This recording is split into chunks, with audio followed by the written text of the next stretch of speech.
గీ వేసేసుకొని 1 స్పూన్ ఒక్కసారి మిక్స్ చేసేసుకుందాం. డ్రై ఫ్రూట్స్,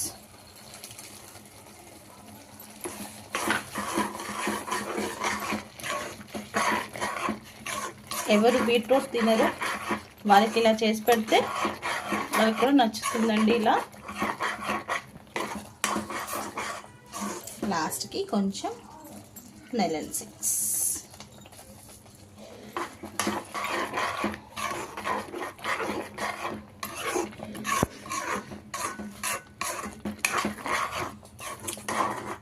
అయిపోయిందండి. ఇంకా గ్యాస్ ఆఫ్ చేసేసుకున్నా. షుగర్ సరిపోయిందండి నాకు, అందుకే నేను వేయలేదు. మీకు ఒక సపోజ్ తక్కువగా అనిపిస్తే మీరు యాడ్ చేసుకోవచ్చు. దీంట్లో కంపల్సరీ ఏం కాదండి, కండెన్స్ మిల్క్ కోవా ఉంటే వేయండి, లేకపోతే పర్వాలేదు.